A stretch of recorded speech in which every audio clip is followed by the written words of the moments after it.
Kehamilan pada usia 27 minggu, ini kita sudah memasuki awal trimester ketiga dan sebenarnya sudah bukan minggunya lagi untuk kita melakukan screening anatomi ya, karena sudah lewat dari trimester kedua. Tapi ya kita tetap bisa melakukan bila memang dirasakan perlu, malah kita amati kembali keseluruhan anatominya ya. Dalam posisi ini bayi menghadap ke atas, dia masih bisa bergerak kemana saja. Perhatikan tulang hidung. Untuk kita nilai kondisi-kondisi seperti trisomi 21 atau Down syndrome atau kelainan genetik. Karena kalau ada kelainan genetik biasanya tulang hidungnya itu absen atau menghilang. Tadi ada normal. Nah, ini sekarang kita lihat batok kepala, kemudian struktur otak di dalamnya, kita lihat semua lapisan-lapisannya. Pelan-pelan ya, jangan terburu-buru. Dilihat lapis demi lapisnya, struktur otak, bagian depan, belakang, simetri kanan dan kiri ya.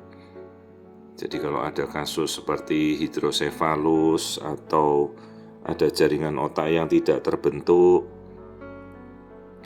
ya dengan sendirinya dengan pemeriksaan seperti ini kalau kita telaten pelan-pelan melihat ya itu pasti akan terdiagnosa dengan baik.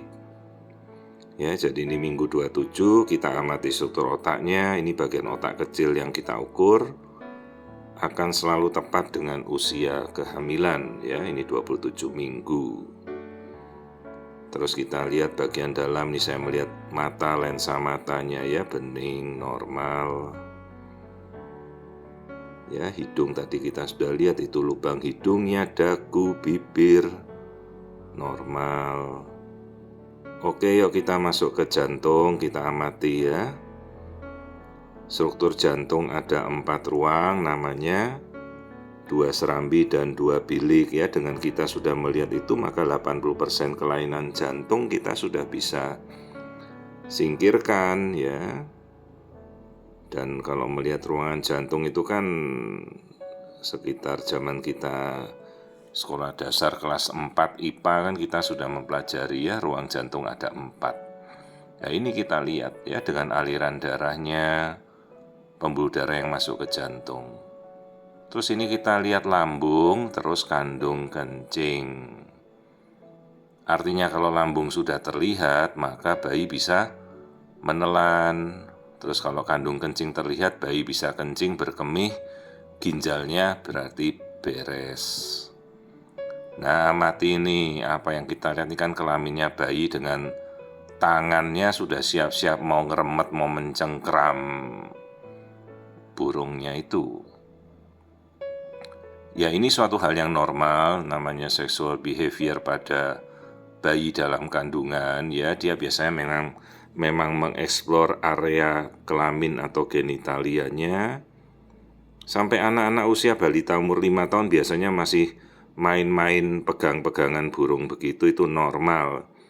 Itu namanya refleks primitifnya ya. Jadi dia selalu mengeksplor, kalau ndak muka ya daerah kelaminnya sendiri, ndak bayi laki, ndak bayi perempuan ya juga sama.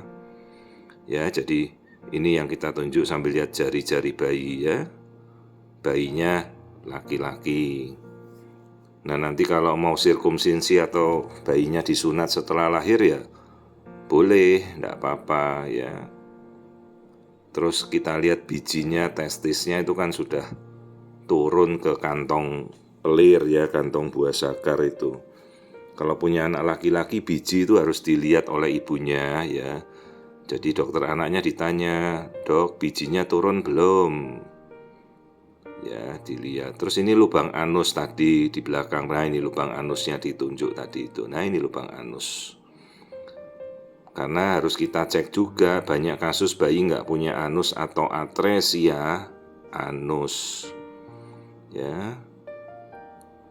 Oke, kita lihat kemudian plasenta, air ketuban semuanya normal. Tuh yang hitam di tengah-tengah tuh air, semua air ketuban.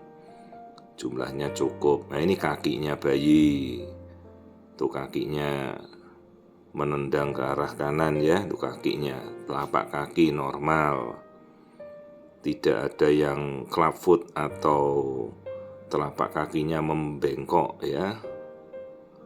Nah ini masih saya tunjukkan kelaminnya bayi dengan testisnya tadi, semuanya normal. Tuh bayinya berkemih kencing, itu kelihatan keluar kencing, lihat itu ya, dan kandung kencingnya langsung kosong.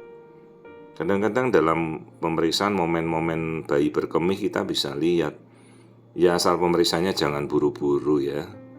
Kita bisa mengamati dalam 10 menit itu kadang bayi berkemih. Oke, ini tali pusat, hati-hati, selalu harus kita ukur. Anda juga bisa bertanya pada dokter Anda, "Dok, aliran darah anak saya lewat tali pusat gimana? Menghantar makanannya bagus enggak, Dok?" Termasuk kemarin kan ada yang berpilin-pilin ya, tali pusat itu. Tadi kita liatin tulang belakang, ini kandung kencing ibunya penuh. Nah pas di bawah kandung itu jalan lahir tuh yang saya tunjuk. Itu ibunya kencing juga tuh, nah itu. Ngisi kandung kencing, dia belum kencing-kencing nih ibunya dari tadi. Makin penuh ya. Kalau udah makin penuh kan tidak nyaman itu kalau kita melakukan pemeriksaan. Jadi biasanya kita anjurkan berkemih dulu si ibunya tuh, makin ngisi lagi tadi. Oke, mulut rahim nggak ada yang menghalangi, artinya kan ibunya kalau mau mencoba normal bisa. Ini plasenta hari-harinya ada di atas. Jadi plasenta tidak menutupi jalan lahir, bebas. Oke, kita tadi sudah lihat, tinggal kita nanti mengukur biometrinya janin ya. Nah ini bagian dinding depan. Oh ya, seingat saya ini ibunya nih bekas operasi sesar nih yang saya tunjukkan. Jadi lokasi bekas sesarnya aman ya, tidak ada masalah. Tapi kalau mau mencoba normal ya syaratnya masuk dulu lebih dari 2 tahun. Ketebalan bekas sesarnya aman, posisi bayinya juga tidak sungsang ya. Itu ada istilahnya vaginal birth after cesarean score, harus kita hitung. Kalau si ibu mau mencoba normal resikonya kan besar ya, takut jebol jahitannya kalau kita paksakan. Ini bayinya masih sungsang nih, belum mutar. Tapi baru minggu 27 kan dia masih muter-muter terus. Yang jelas tidak ada posisi plasenta previa, plasentanya aman. Juga tidak ada tanda-tanda plasenta akreta ya. Akreta itu kalau nempel pada dinding rahim nggak bisa dilepas. Plasentanya ini normal semua ini. Oke, saya sudah melihat kondisi bayi keseluruhan. Ya tinggal kita ngukur nanti beratnya. Nah namanya biometri pengukuran. Juga harus diteliti, diukur. Mulai dari diameter kepala, lingkar kepala, terus kita ukur lingkar perutnya ya. Pelan-pelan. Dan dalam potongannya harus sesuai.